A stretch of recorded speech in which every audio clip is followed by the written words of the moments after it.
Hey there, you're probably interested in purchasing the CRF250F, or you're just curious about what this bike has to offer.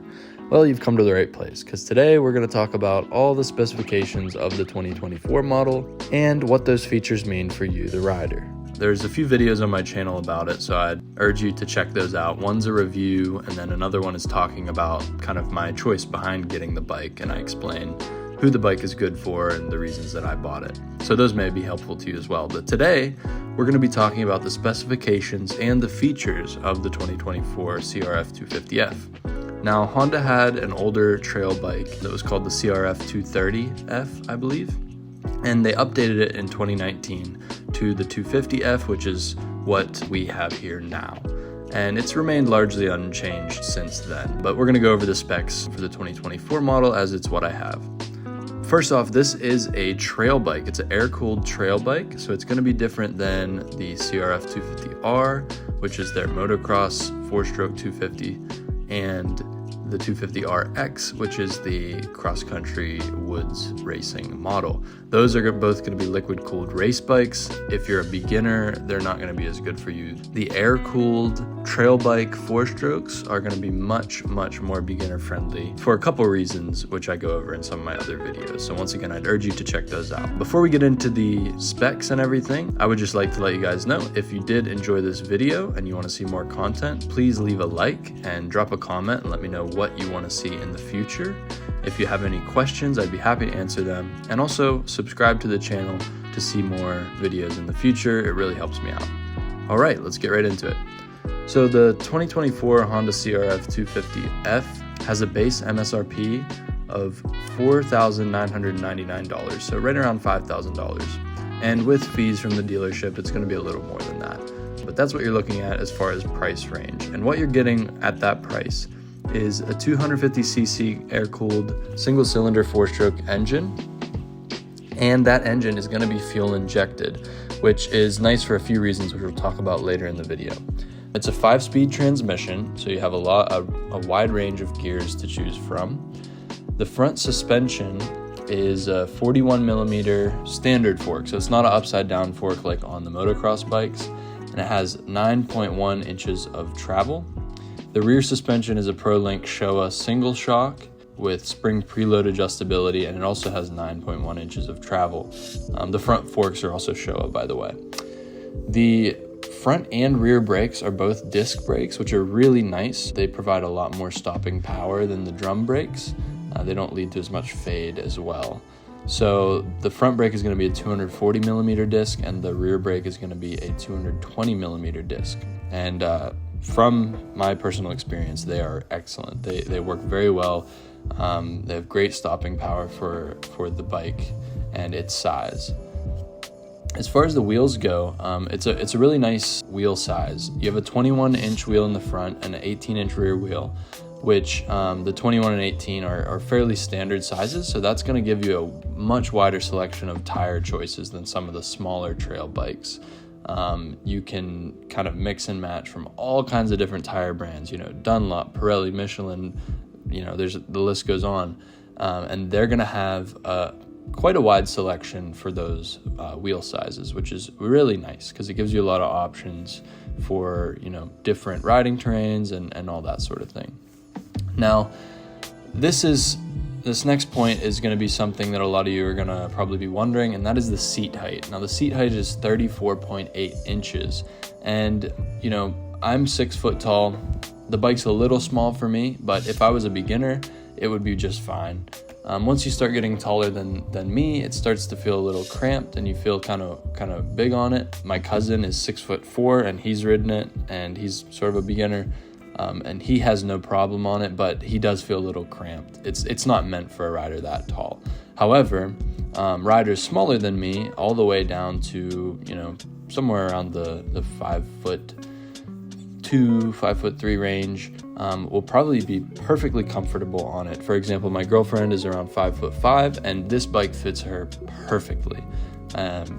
So the seat height of 34.8 inches is really nice for beginner adults.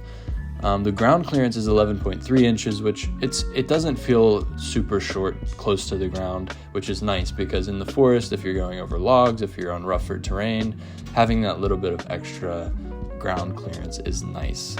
The fuel capacity is 1.6 gallons, and I have ran one tank through it. I don't know the exact amount of time I've put on it, but it lasts a very long time, especially if you're just doing nice and easy riding. If you're a beginner, if you're just learning, that tank is going to last you a long time just kind of putting around the field and stuff. The curb weight of the bike, it's a little on the heavier side. It does have a steel frame, and the electronic fuel injection adds, and it's a bit of a heavier bike. It weighs 265 pounds. This includes all the standard equipment, fuel, and a full tank of fuel. So it's a bit on the heavier side, but since you're not going to be like really jumping it or doing anything crazy on it, it's not really the end of the world. And some of the features we'll talk about later actually kind of mitigate the extra weight and help you out in certain situations, which we'll talk about that later in the video. The next point I want to talk about is fuel injection. This is actually one of the reasons I chose the CRF250F over something like the TTR, the Yamaha's kind of comparable bike. And this bike is fuel injected, so it's really nice. You don't have to worry about the issues that come with carburetors, clogging pilot jets and just being really hard and kind of like not very reliable. The electronic fuel injection is super reliable. It'll start up anytime, even in cold weather, and it really works to a clean running and fuel efficient bike. And that moves us on to our next point, which is the clean running engine.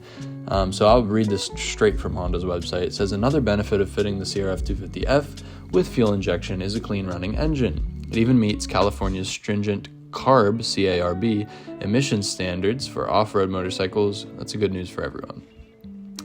And the next point, which I mentioned briefly earlier, is the electric start. So yes, this bike's a little heavier, on the heavier side of things, but having that electric start is going to be really good for a few reasons. Number one, if you're just learning out, you're going to stall the bike a lot, and having to completely stop, kickstart the bike again, it gets tired, especially for a beginner who's not used to kickstarting a bike.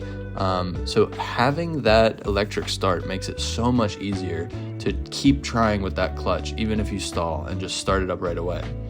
Another thing I mentioned previously is, due to the heavier weight of the bike, if you do get yourself in a bit of a tricky situation, like on a hill or something, traditionally on a bike with a kickstart, you'd have to kind of like get off or lean a certain way, and you have all this weight to contend with, and then you have to get in an awkward position and kickstart the bike.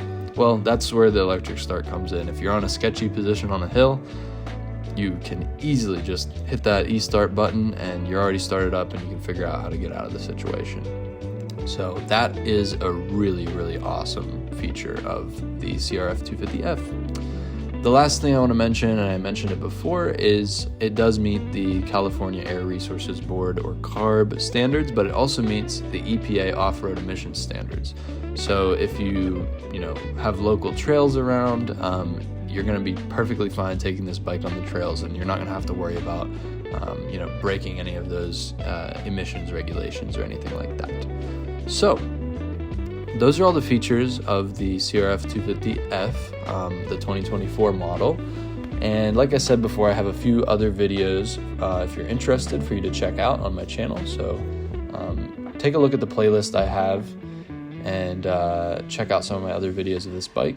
If you do have any other questions, feel free to drop them in the comments below. If you have any other ideas about videos in the future that you want to see of this bike, be sure to let me know, and I'll be happy to make those. And that has been all for this video. I hope it was informative, and I hope you learned a lot, and I hope it helps in your decision-making process of buying your new dirt bike. So have fun out there, stay safe, and I'll see you guys in the next one. Soup out.